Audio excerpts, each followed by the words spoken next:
Hello दोस्तों, स्वागत है आप सभी को राजेश स्टडी में। आज हम लोग राजनीतिक शास्त्र में दूसरे अध्याय का नेक्स्ट क्वेश्चन देखते हैं। इससे पहले हम लोगों ने 2 क्वेश्चन देख चुके थे। आज हम लोग देखेंगे कि सत्ता में साझेदारी के अलग-अलग तरीके क्या हैं।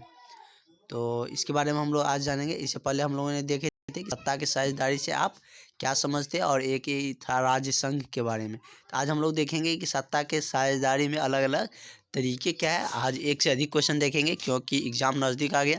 जल्दी से इसे राजनीतिक शास्त्र को ख़त्म करके उसके बाद हम लोग जितना भी सोशल साइंस में पढ़ा है अभी तक उस सब में जो जैसे इतिहास हो गया, भूगोल हो गया, अर्थशास्त्र हो गया, जितना इम्पोर्टेंट क्वेश्चन है सबको हम एक-एक आवर करके कवर अप करेंगे और आपको रिवाइज भी करवाएँगे ताकि आपके माइंड में रहे, क्योंकि अब एग्ज़ाम बहुत नज़दीक है। तो चलिए देखते हैं आज जितना अधिक से अधिक क्वेश्चन हो पाए। यदि आप चैनल पर नए हैं तो सब्सक्राइब ज़रूर करिएगा और दोस्तों में शेयर भी करिए। सब्सक्राइब आप करिएगा तो हमें भी मोटिवेशन मिलेगा और हम भी आपके लिए अच्छे मेहनत करेंगे। तो चलिए देखते हैं क्वेश्चन। मेरा क्वेश्चन है कि सत्ता में साझेदारी के अलग-अलग तरीके क्या है? मतलब सत्ता में जो योगदान देते हैं सरकार चलाने में, वो कैसे-कैसे, किस-किस तरह से योगदान देता है, किस-किस तरह से सहायता करता है, उसके बारे में हमको जानना है। सत्ता में साझेदारी का मतलब यही हुआ। तो जैसे सरकार चलाती है तो वो अपना किस तरह से चलाती है, किस तरह से योगदान देता है, तो वही क्या कहलाएगा? सत्ता के साझेदारी कहलाएगा। तो कह रहा है किस तरह से अपने अपना योगदान या सत्ता में साझेदारी करते हैं। सत्ता में साझेदारी के अलग-अलग तरीके निम्नलिखित है। पहला देखते हैं, पॉइंट टू पॉइंट लिखिएगा। जैसे ये इस टाइप के क्वेश्चन है, अलग-अलग तरीके या कितना उसकी विशेषता है, तो उसको पॉइंट बना के 1 पॉइंट लिखिएगा, 2 पॉइंट, 1 स्पेस दे के, तो उसमें आपको ज़्यादा नंबर मिलेगा। एक ही लाइन मत लिखिएगा। पॉइंट टू पॉइंट लिखिएगा तो समझेगा एग्ज़ामिनर कि नहीं स्टूडेंट के पास जानकारियाँ हैं, वो अच्छे तरीके से लिखे हैं। वो एक लिखने का एक अच्छा तरीका है, मतलब पॉइंट टू पॉइंट, तो आपको नंबर कट नहीं करेगा। और ये सब लॉन्ग क्वेश्चन है। देखते हैं पहला, मतलब सत्ता में साझेदारी का पहला पॉइंट क्या है? केंद्रीय शासन। केंद्र सरकार जो चलाती है, जैसे केंद्र में है ना अभी मोदी है, तो मोदी क्या कर रही है? मतलब केंद्रीय शासन चला रही है, मतलब केंद्र सरकार है। केंद्र सरकार के अधीन पूरे देश कि एक ही सरकार रहती है, मतलब केंद्र सरकार का अधीन क्या होता है? पूरा देश में एक ही सरकार होता है। जैसे क्या मोदी अभी प्रधानमंत्री हमारे देश के, एक ही सरकार रहती है, उसे सबसे अधिक अधिकार रहता है। मतलब देश में सबसे अधिक कोई राजनीतिक दल है या कोई मतलब सत्ता में साझेदारी कर रहा है, अपना योगदान दे रहा है, तो वो सबसे अधिक अधिकार किसके पास रहता है? केंद्र शासन, मतलब केंद्र सरकार के पास ही होते हैं। उसके नीचे आते हैं राज्य सरकार। तो राज्य सरकार, राज्य का शासन, राज्य शासन में राज्य के सरकार अपने-अपने राज्यों में देख-रेख करते हैं। मतलब जितने भी राज्य हैं सब में अपना-अपना क्या होता है? राज्य सरकार अपनी-अपनी राज्य का देख-रेख करते हैं। जो मतलब केंद्र शासित प्रदेश है वहाँ पे तो नहीं होते हैं, वहाँ पे राज्यपाल ही चलाते हैं। लेकिन जो केंद्र शासित प्रदेश नहीं है, जो राज्य जहाँ पे मतलब जिस राज्य में केंद्र शासित लागू नहीं है, तो वहाँ पे क्या होता है? सरकार का गठन होता है, वहाँ पे मुख्यमंत्री बनते हैं, वो अपने राज्य को अच्छे तरीके से सुचारू ढंग से उसे चलाते हैं। वही कह रहा है कि राज्य शासन में अपने राज्य की सरकारें अपने-अपने राज्य को क्या करते हैं? देख-रेख करते हैं। उन्हें अपेक्षाकृत कम अधिकार दिए जाते हैं। किसके अपेक्षाकृत? मतलब किसी के अपेक्षाकृत का मतलब तुलना किया जाता है। तो इसके प्रधानमंत्री केंद्र सरकार के अधीन क्या होता है? अपेक्षाकृत उसको कम अधिकार रहता है। राज्य सरकार के केंद्र सरकार से अधिक कम अधिकार रहता ही है, क्योंकि वह प्रत्येक राज्य का अलग-अलग होता है। लेकिन वो केंद्र सरकार पूरे देश में, मतलब सब राज्य को मिला के, मतलब पूरा देश पे वह शासन, मतलब अपना शासन करते हैं, अच्छे ढंग से उसे सरकार को चलाते हैं। उसके बाद आता है स्थानीय शासन। जैसे क्या हो गया? महापौर हो गया, जिला परिषद हो गया, मुखिया हो गया, समिति हो गया, ये सब आते हैं। तो ये सब क्या आता है? स्थानीय शासन में। तो उसको भी अपेक्षाकृत मुख्यमंत्री से कम अधिकार दिए जाते हैं। जैसे क्या है? स्थानीय शासन। जैसे अभी बिहार में क्या हुआ है? पंचायती चुनाव संपन्न हुआ है, तो वो सब क्या हो गया? स्थानीय शासन हो गया। स्थानीय शासन में ग्राम पंचायतें, पंचायत समिति, जिला परिषद और नगर निगम होते हैं। मतलब पंचायत, स्थानीय शासन में क्या होता है? ग्राम पंचायत होते हैं, पंचायत समिति, जिला पार्षद और नगर निगम होते हैं। ये संस्थाएं स्थानीय कार्यों की उम्मीदवार उठाते हैं। मतलब ये स्थान के, मतलब जो लोकेलिटी में जो दिक्कतें रहती है, सड़क के हो चाहे कोई मतलब ग्रामीण क्षेत्र में छोटे-छोटे वार्ड में जो प्रॉब्लम रहते हैं, उसको क्या कहते हैं? वो उठाते हैं उस संस्थाओं के, मतलब इसके द्वारा उसको ऊपर ले जाया जाता है विधायक के पास कि नहीं, मेरे गाँव में ये प्रॉब्लम है। वहाँ से मतलब उसको अच्छे किए जाते हैं। सड़क बनाना है तो सड़क बनाए जाते हैं, या जिसका देख-रेख करना है उसको देख-रेख किया जाता है। या कहीं मरम्मत करना सड़क को तो ये स्थानीय जो शासन चलाते हैं वही उसका कंप्लेन करते हैं।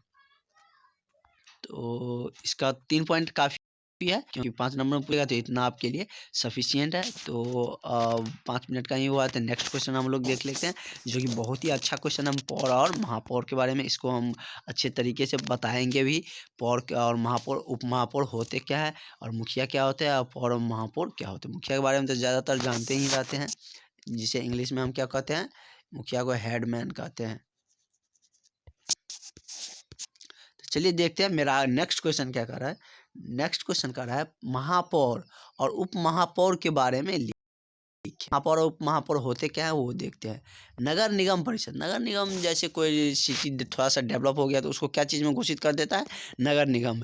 और बाद में की जो क्षेत्र रहता है वो सब क्या होता है, ग्राम ग्राम रहता है, या जिसे हम क्या कहते हैं, ग्राम कचहरी भी कहते हैं। तो जो नगर निगम में आ जाते हैं वो उसमें वहाँ पे जो चुनाव होता है तो वहाँ पे क्या होता है, पौर और उप महापौर के होते हैं। और जो नगर निगम होते हैं, जो नगर सॉरी जो मतलब ग्रामीण पंचायत रहते हैं, पंचायती क्षेत्र रहते हैं ग्रामीण स्तर के, उस पे वहाँ पे क्या होता है, मुखिया का चुनाव होता है, हेडमैन का चुनाव होता है। और जो नगर निगम में शामिल रहते हैं, जो भी सिटी या जो भी एरिया, तो वहाँ पे क्या होता है, पौर और उप महापौर का चुनाव होता है। अब बस इतना ही डिफरेंस होते हैं। वो भी मतलब क्या है कि स्थानीय शासन चलाता है और ये भी स्थानीय शासन चलाते हैं। तो चलिए देखते हैं।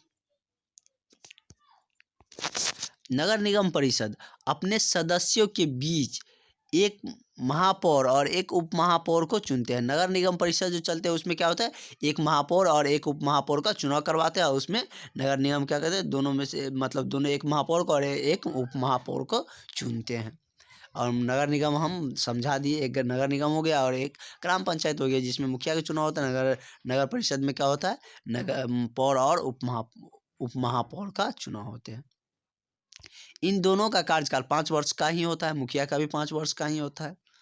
महापौर नगर परिषद का सभापति होते हैं, मतलब जो नगर परिषद है, जो जितना एरिया उसमें शामिल किया गया है नगर निगम में, तो उस एरिया के वह क्या होते हैं, सभापति होते हैं।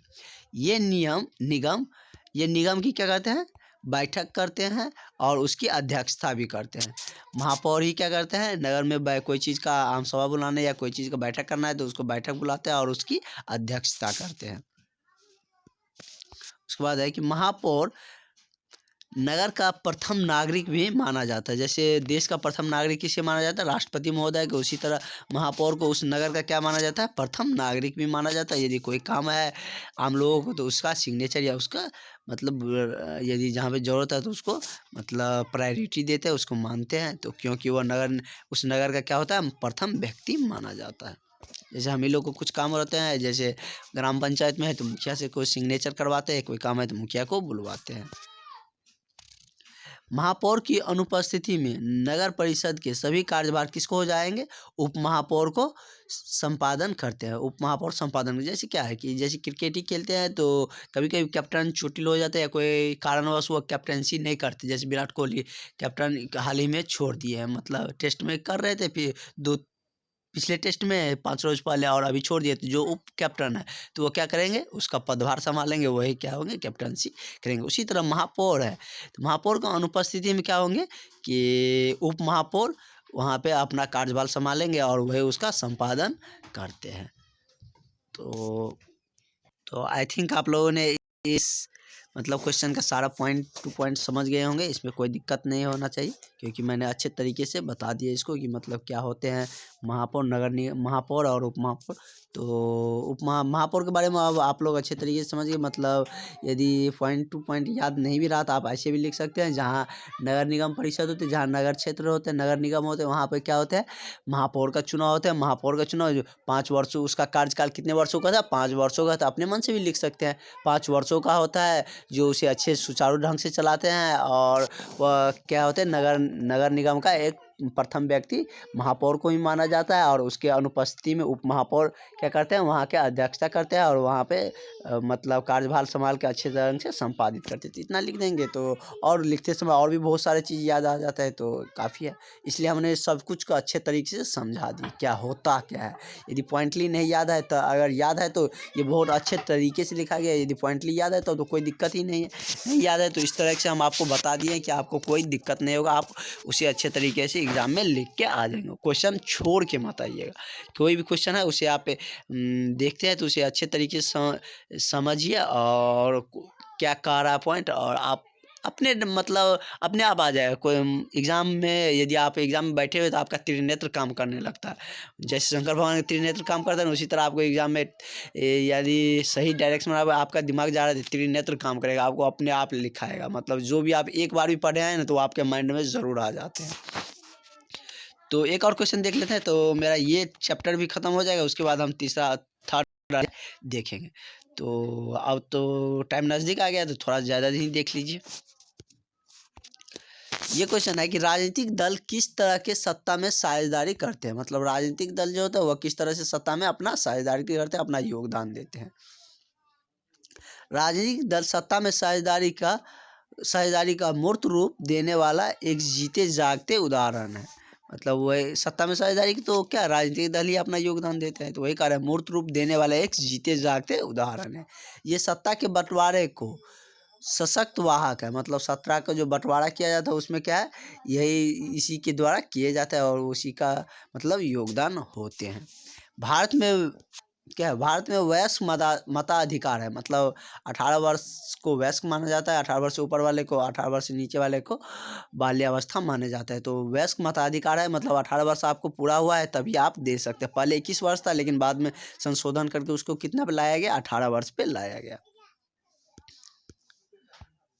उसके बाद है कि राजनीतिक दल अधिक संख्या में अपने उम्मीदवार को जितवा कर बहुमत प्राप्त करते। कोई भी राजनीतिक दल है, जैसे क्या भाजपा ही है, कांग्रेस ही है, तो अपना क्या करेगा, वो अधिक से अधिक अपना उम्मीदवार को जितवाएगा तब ना उसको मतलब ज़्यादा सीटें मिलेगी तो वह क्या होगा, बहुमत हासिल होगा। जिसका बहुमत हासिल हो तो उसी का सरकार बनते हैं। तो वही कह रहा है कि राजनीतिक दल अधिक से अधिक संख्या में अपने उम्मीदवार को जितवा कर बहुमत प्राप्त करते हैं। तो अधिक जिसको बहुमत मिल गया वह सरकार का गठन कर लेगा। बहुमत के आधार पर ही वे सत्ता में क्या करते हैं, साझेदारी करते हैं। मतलब सरकार का गठन करते हैं और अपना योगदान देते हैं। यदि बहुमत नहीं मिला तो वो विरोधी दल का कार्य करते हैं। जैसे अभी क्या है, भाजपा क्या है, बहुमत सरकार है, मतलब बहुमत में वो अपना सरकार का गठन किया है, और कांग्रेस बहुमत में नहीं था तो वह क्या है, विरोधी दल का कार्य करते हैं। सरकार को गलत काम करने से, कोई भी गलत निर्णय या कोई भी जनता के अगेंस्ट कोई काम होता है तो उसको, जैसे अभी कृषि कानून ही लाया गया था तो वो किसानों को पसंद नहीं था तो उसके अगेंस्ट में क्या मतलब जो भी विरोधी पार्टी थी, चाहे कांग्रेस हो, चाहे ममता बनर्जी की पार्टी हो, चाहे कोई भी शिवसेना को, कोई भी, सब मतलब उसके अगेंस्ट में मतलब अपना स्टेटमेंट, अपना भाषण दिए थे और किसान ने उसको वापस करवा ही दिए। वही कह रहा है विरोधी दल का क्या कार्य होता है कि कोई भी गलत काम कर रहा है, मतलब या कोई जनता के लिए जो अच्छा नहीं, हित में नहीं है, तो उसको क्या करेंगे, विरोधी दल उसको रोकेंगे। सरकार को गलत काम करने से क्या करते हैं, रोकते हैं या रोकने का प्रयास करते हैं। किसी भी विषय पर वो प्रश्न उठा सकते हैं। कोई भी यदि विषय है तो उस पर क्या करते हैं, प्रश्न उठाकर पूछकर सरकार पर क्या करते हैं, दबाव बनाते हैं। मतलब कोई जैसे राफेल ही डील हुआ था फ्रांस के साथ, तो उसमें क्या हुआ था, सरकार पे दबाव बनाया गया था कांग्रेस की तरफ की नहीं, इतना पैसा जो हम दूसरे देश से मंगवाने में खर्च करते हैं और इससे पहले जो डील हुआ था उससे कम में ही हुआ था, और आप इतना ज़्यादा करके दे रहे हैं, ऊपर से किसी कंपनी को दे रहे हैं, इतना में हम देश में मैन्युफैक्चर करते हैं। तो इस पर क्या करते हैं, सरकार पे वो दबाव बनाने का प्रयास करते हैं। यदि कोई विषय पर प्रश्न पूछ कर क्या करते हैं, सरकार पर दबाव बनाते हैं। विरोधी दल इस प्रकार की सत्ता में साझेदारी करते हैं। तो इसी प्रकार के वह क्या करते हैं, सत्ता में अपना मतलब सरकार में अपना योगदान देता है। विरोधी दल की सरकार, जिसकी सरकार गठन है उसको मतलब गलत तरीके से काम करने को रोकते हैं, और जो भी जनता के हित में ना हो उसके विरुद्ध वो अपना आवाज़ या कोई किसी भी कार्य के प्रति वो अपना प्रश्न पूछ सकते हैं या उस पर दबाव बना सकते हैं। तो मेरा सेकेंड अध्याय भी समाप्त हो गया। जितना भी इसमें एनसीईआरटी क्वेश्चन था और जो अभी तक पूछा गया सारे हमने देख चुके हैं, और इसके बाद हम लोग ये देखेंगे लोकतंत्र में प्रतिस्पर्धा एवं संघर्ष। ये छठा क्वेश्चन तीसरा अध्याय है, जो कि इसमें पहला ही क्वेश्चन बहुत अच्छे क्वेश्चन है। बिहार में छात्र आंदोलन ये बहुत बार पूछा गया है, इसको हम लोग कल देखेंगे। तो रहने देते इतना ही आज के लिए। Thank you for watching. और आप सब दोस्तों को भी शेयर करके आप सब्सक्राइब जरूर करिएगा ताकि हमें भी मोटिवेशन मिले। Thank you. और मॉर्निंग में आपके लिए अभी ऑब्जेक्टिव में भूगोल का स्टार्ट किए हैं, उसे ज़रूर देखें क्योंकि भूगोल से बहुत 20 नंबर का पूछा जाता है, इतिहास से भी 20 नंबर का पूछा जाता था। तो हमने इतिहास को पूरा कवर कर चुके हैं, चाहे वो सब्जेक्टिव हो चाहे वो ऑब्जेक्टिव हो। अब भूगोल को भी मतलब अर्थशास्त्र भी पूरा हो चुका है, ऑब्जेक्टिव भी और सब्जेक्टिव भी। भूगोल को भी हम 6-7 दिन में कवर कर लेंगे और ये तो हो ही गया है, आपदा प्रबंधन भी हम लोग कर लेंगे। तो चलिए आज के लिए इतना ही। साइंस का भी देखते हैं, और यदि आप लोग साइंस भी ऑब्जेक्टिव करना चाहते हैं तो कमेंट कर सकते हैं। हम साइंस भी आप लोगों के लिए जो टाइमिंग रखना चाहते हैं उसमें हम आपको बताएंगे। Thank you.